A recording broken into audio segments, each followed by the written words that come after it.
Yo he propuesto una campaña de altura y la voy a hacer de altura. Claro, en una campaña también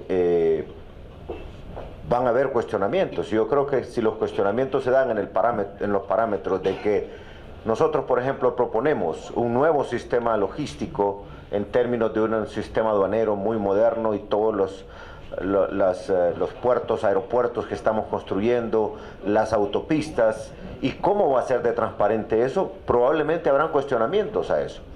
O a la plataforma Vida Mejor, que hemos venido impulsando para atender a los más humildes, a la gente más necesitada.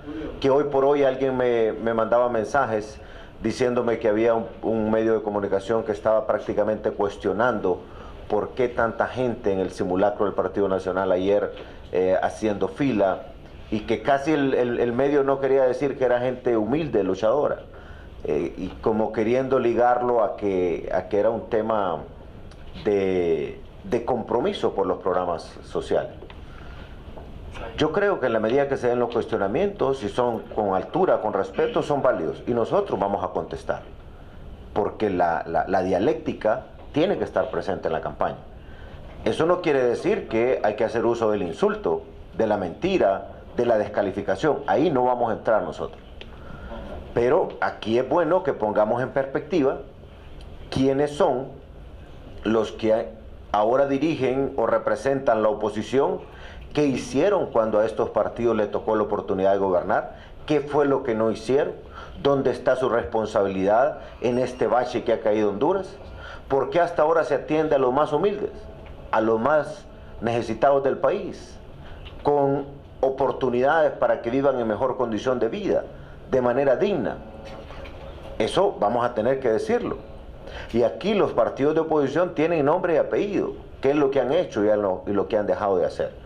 Yo creo que para decir la verdad no es necesario insultarse. A eso es lo que me refiero, Abraham. Y me alegra mucho que Estados Unidos haya tomado ya la decisión de ser parte de los observadores. Ayer en la noche entiendo que se dio inició un evento internacional aquí en Honduras de muchos observadores de diferentes países. Estoy con mucha esperanza que la Unión Europea va a hacer lo mismo, la OEA de igual manera. Hemos solicitado también en Washington que tanto el Instituto Demócrata como el Instituto Republicano, que el Departamento de Estado, que las diferentes fundaciones que toman este tema de la democracia muy en serio, tengan presencia aquí.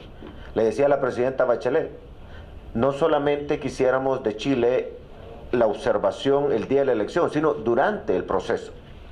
Y que sea no solamente del gobierno, sino también de sociedad civil, de diferentes centros de estudio. Estas elecciones, Abraham, van a ser las elecciones más observadas de la historia. Porque, como yo interpreto las cosas, ya se están dando cuenta afuera del país que existe gente aquí en el país participando del proceso, que ha diseñado una estrategia para ver cómo cuestiona el proceso. Y además existe también ya los argumentos de que este partido o esta fuerza política recibe instrucciones de América del Sur para estar cuestionando el proceso aquí. Entonces a todos nos interesa en el mundo, los que somos demócratas, que la voluntad del pueblo hondureño se respete. Y también agradezco, como ciudadano hondureño, a todas aquellas instituciones hondureñas que están trabajando en cómo supervisar el proceso. Y yo creo que es el momento también de que todos nos pongamos en la condición de que se certifique el padrón electoral. Si lo va a hacer la OEA, si lo va a hacer cualquier ente especializado, bienvenido sea. Yo creo que esos son los temas que nos van a robustecer el proceso para respetar el resultado final. Nosotros no vamos a responder a ataques, pero sí vamos a dejar las cosas claras. Yo creo que cada vez más es evidente lo que en su momento surgió como una deducción de varios analistas políticos en el país. Hoy creo que es evidente una relación muy cercana, muy estrecha, entre lo que está pasando en Venezuela y lo que está pasando aquí, en términos de la conexión política que tiene el líder de la alianza que es el expresidente Manuel Zelaya Rosales. Yo creo que eso nadie lo puede esconder. Él mismo ha sido un defensor del régimen actual de Venezuela. Y luego también convenció al candidato de la alianza a hacer lo mismo. Nosotros como gobierno, como nos corresponde de acuerdo a la Constitución, el tema de relaciones exteriores, hemos cuestionado lo que ha ocurrido en Venezuela, porque creemos que está ocurriendo algo que no debería de ocurrir. Pero siempre hemos dicho que la solución a esa crisis de Venezuela pasa por que el pueblo venezolano vaya a las urnas. Lo mismo que ocurrió aquí en Honduras cuando tuvimos aquella crisis política. Ahora bien, repito, lo que surgió como una deducción inicial ahora es un patrón de conducta, un ataque sistemático, no solamente al proceso electoral, sino he visto un ataque sistemático también a los medios de comunicación aquí en Honduras. ¿De parte de quiénes? De los mismos que están vinculados, me decían hace un momento, son los mismos que están vinculados al régimen de Venezuela. Allá han cerrado más de 70 medios de comunicación. Aquí en Honduras, y lo voy a decir en buen sentido, cuando voy a otros países, nunca he visto un país con tantos medios de comunicación como en Honduras. ¿Qué significa eso?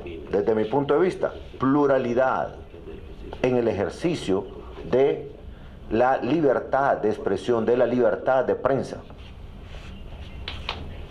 Ahora,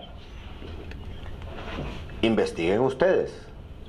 ¿Quiénes son los que se han puesto la camiseta aquí en Honduras del régimen de Venezuela?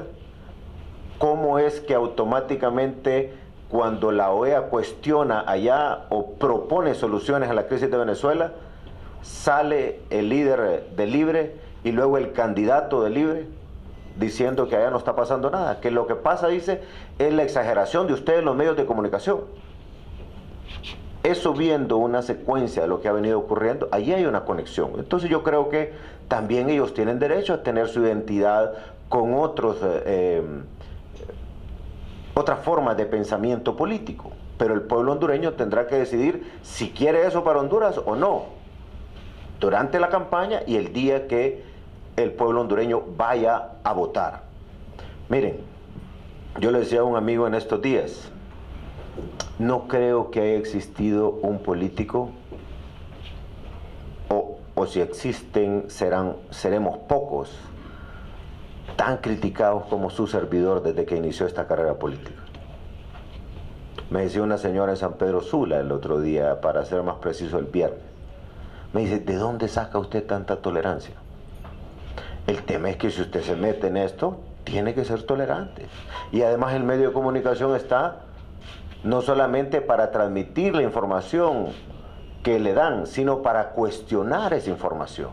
En la medida que ustedes cuestionan, en uno u otro sentido, también a uno que ejerce una función de liderazgo político o en este cargo, le da el espacio para ver y decir, ¿será que tiene razón con la crítica? Hay que darse ese espacio, porque si tiene razón, le permite a uno enmendar a tiempo y no terminar de cometer el error o no seguirlo cometiendo. Entonces yo creo que hay que verlo en ese sentido. De mi parte, ustedes saben, de todos los que me conocen desde mi carrera política durante estos años aquí en la presidencia, y si Dios permite y el pueblo hondureño que volvamos a ser electos, si algo van a tener de mi parte es tolerancia. Tolerancia es fundamental y esa es una dosis que debe aplicarse el servidor público, el político, el candidato todos los días. Porque si no va a ser tolerante, cualquier grito o exabrupto lo puede poner complicado frente al pueblo. Me imagino que mi equipo me va a decir, ¿y usted por qué le da consejo a los demás? Bueno, yo creo que es un buen consejo. Que no se alteren, que sean tolerantes. Y al final así es la democracia. ¿Se imaginan ustedes si no existieran medios de comunicación? Uno puede pensar que está haciendo las cosas bien y después termina enredado. Pero ya pasó el tiempo, ya cometió errores. Así es de que de eso se trata. Yo creo que tolerancia, té de valeriana, té de tilo, Como les decía yo ayer, ¿verdad? A los amigos de mi partido, ustedes no peleen con nadie. Si a alguien le sale así, iracundo, explosivo, díganle, "Shh, respire profundo, hasta que se calme. Y si no se calma, usted mire para otro lado y siga su camino, pero no se desenfoque en lo que tiene que hacer". Ese es el tema. Sobre la situación, lo que acontece en Guatemala, yo lo que puedo decir es que ojalá sean los propios guatemaltecos los que tengan el deseo y la capacidad de resolverlo. Nosotros los hondureños tomamos una decisión de impulsar los procesos de financiamiento electoral bajo los esquemas de la nueva ley de financiamiento. Y yo aconsejo, como le he dicho en privado y en público, a todos mis correligionarios, apéguense a esa ley. Y no lo miren desde el lado que es más complicado, más bien es desde el lado que es más transparente. Y es como una vacuna eso. Pero obviamente también en el caso del acompañamiento que pedimos de la OEA, hemos sido siempre claros que Honduras necesita fortalecer sus instituciones. Y ese acompañamiento va dirigido a ese fortalecimiento. Pero afortunadamente en Honduras, antes de llegar a ese fortalecimiento y antes de que terminara de madurar ese acompañamiento, lo que Honduras ha hecho en materia de lucha contra la corrupción y la impunidad, pocos países lo han hecho. Y son instituciones diferentes que interactúan en el sistema de justicia hondureño. El Ministerio Público de hoy no es el mismo de antes, con extraordinarios resultados. Lo que mucha gente decía que nunca iba a ocurrir en Honduras. Los jueces igual. Miren, políticos, unos en cargos de elección popular, otros como funcionarios, empresarios, alcaldes, para ser más precisos, diputados, entre otros, una serie de gente, policías, militares, jueces, fiscales. Aquí ha sido parejo, pero se va fortaleciendo la institucionalidad. Y el acompañamiento que solicitamos es en esa dirección. Todos queremos vivir en una nación próspera y en paz, y para eso necesitamos que exista un Estado de Derecho. Y es lo que vamos a seguir acuñando. No le puedo dar en este momento los datos de cómo va a cerrar la ENE. Se ha ido avanzando. Lo que me preocuparía a mí que se avance en recuperación es que vaya con un costo injusto para el consumidor. Por eso seguimos revisando y me parece que no puede andar a la ligera la empresa Energía Honduras. Llega a un lugar y dice, bueno, aquí hay que promediar, y promedia sin importar si es cierto o no. Eso no es correcto. Hemos hecho ese reclamo y la ENE tiene que estar supervisando que no ocurran esos abusos. Estoy documentando unos casos yo. Hace poco le fueron a dejar a una muchacha que afortunadamente la he visto 2 veces en 2 reuniones diferentes en el sector privado. Y resulta que el medidor estaba malo, pero le pusieron una enorme cantidad que era impagable para ella. ¿Cómo es posible eso? Luego me reuní con unos empresarios de clase media allá en San Pedro Sula y me decían, es que le dan a uno un espacio nada más para pagar y si no tiene el dinero le cierran. Entonces tenemos que buscar mecanismos justos, porque de donde venimos es un desastre. Entonces es bien difícil que la gente en tan corto tiempo pueda acomodarse al nuevo sistema. Entonces no es con abusos que vamos a resolver esto. Eso le debe quedar claro a esta empresa y a la gente de la ENE también. Y también a los generadores. Ocupamos algo justo, que si alguien va a pagar, pague lo justo. Eso es lo que estamos buscando. Los desembolsos probablemente de Estados Unidos a todos los países con los que ellos interactúan le ponen requerimientos. Allá cada país toma su decisión, qué es lo que va a aceptar como válido o no. Yo creo que en la medida que los guatemaltecos sigan buscando soluciones propias a sus situaciones, más se prestigia el país. Y eso es válido para Honduras, para el mismo Venezuela, para todos los demás países. En ese sentido, yo siempre dije cuando iniciamos este esquema de la Alianza para la Prosperidad, Lo que vamos a hacer los hondureños va a ser porque creamos que sea en el mejor beneficio de Honduras y obviamente los de los países participantes, en este caso Estados Unidos también. Pero también puede llegar un momento, como se lo dije al Fondo Monetario, mire, vamos a empezar una relación cuando iniciamos el gobierno. Y cuando consideremos que esto no es justo para Honduras, se lo vamos a decir. Porque a pesar de las dificultades, lo que uno no debe de olvidar nunca es la dignidad como pueblo.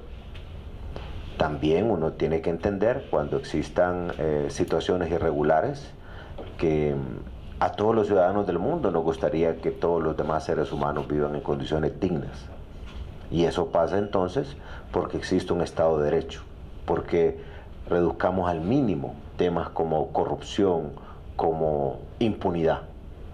En esa dirección yo creo que cada país quiere hacer lo propio y a veces hay posiciones también ideológicas que para unos es de una manera, para otros es de otra.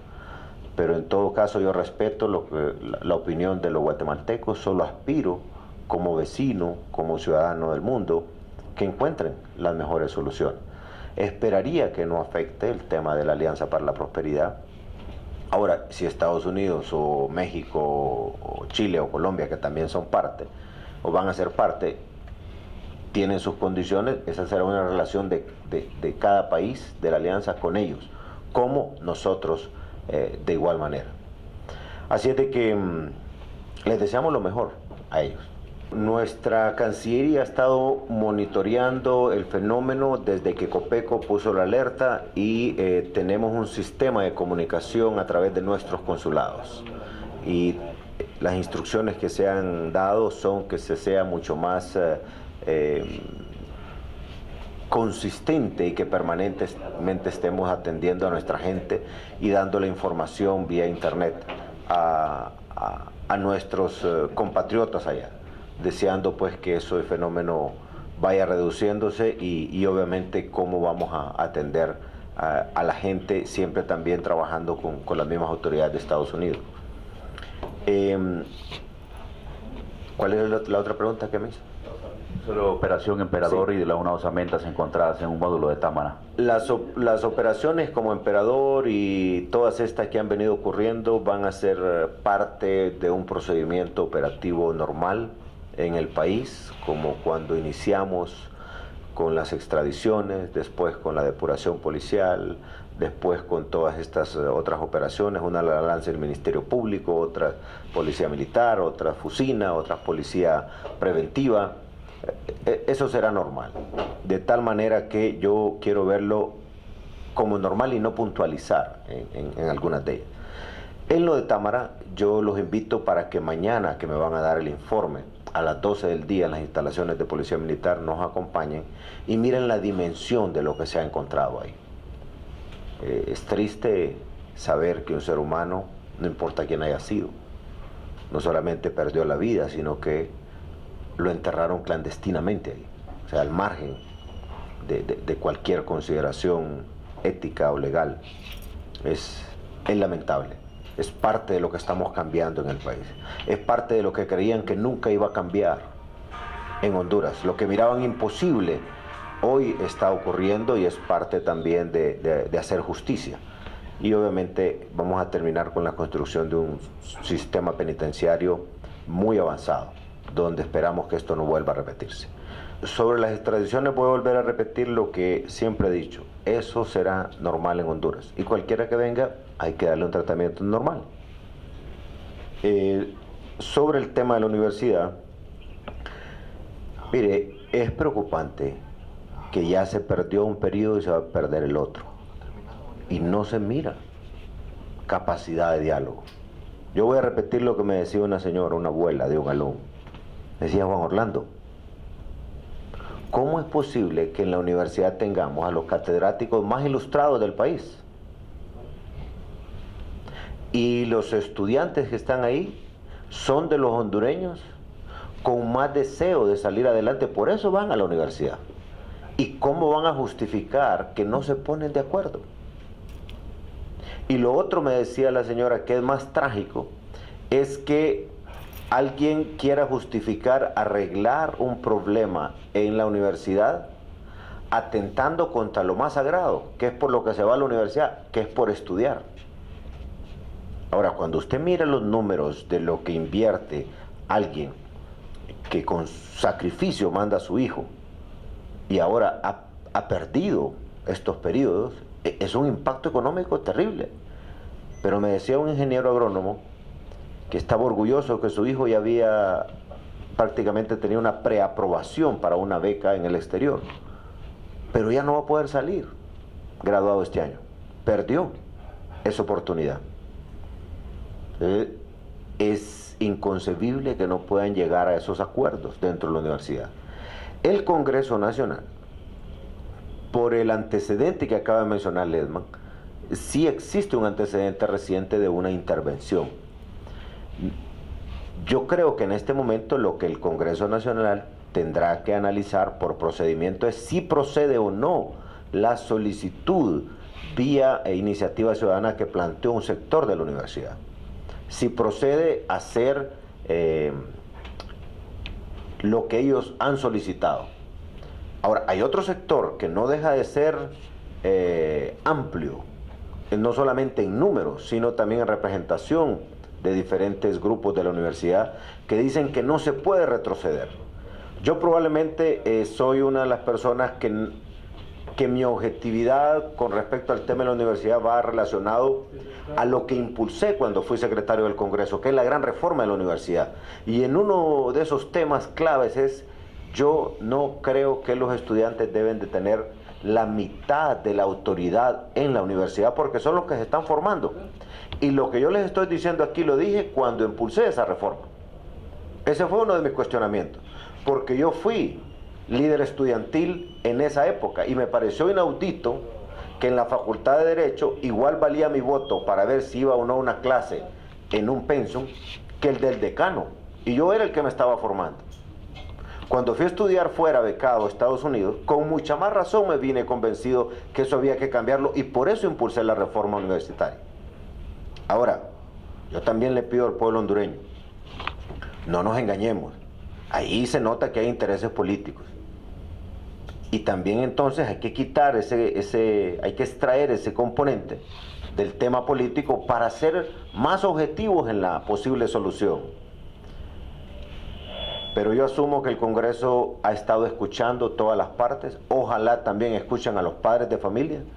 Ojalá escuchen a aquellos estudiantes invisibilizados que están muy molestos por perder sus clases, así como ya han escuchado a los que están haciendo las protestas.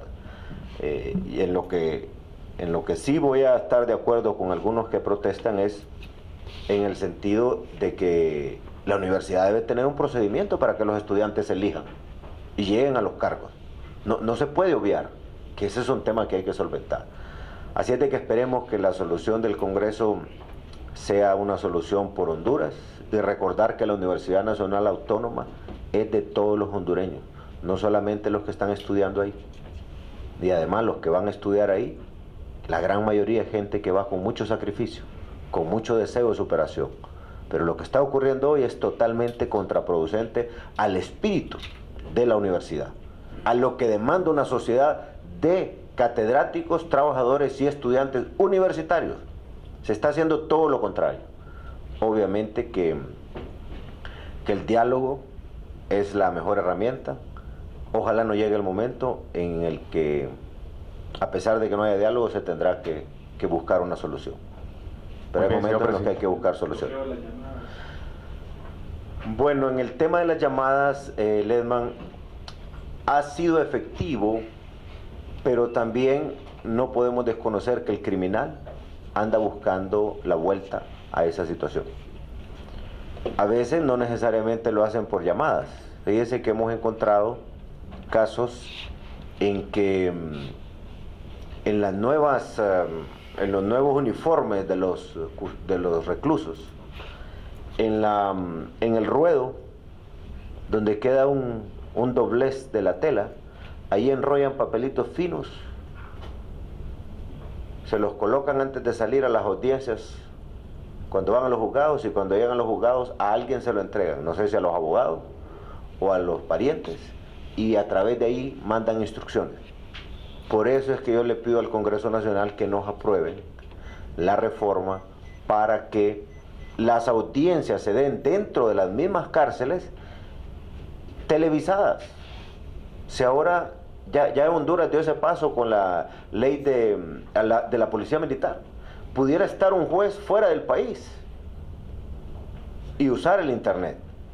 Ahora queremos que se use para esto, además de que nos evitaría un enorme riesgo de salir con custodios, un recluso, y que algo pase en el camino. Yo le pido al Congreso Nacional otra vez que nos apoye con esa reforma, es sumamente importante. Esto, Ledman, va a ser una lucha de todos los días y cada vez también buscaremos más tecnología para evitar que sigan ordenando como lo han venido haciendo desde los centros penales. Bueno, muchas gracias.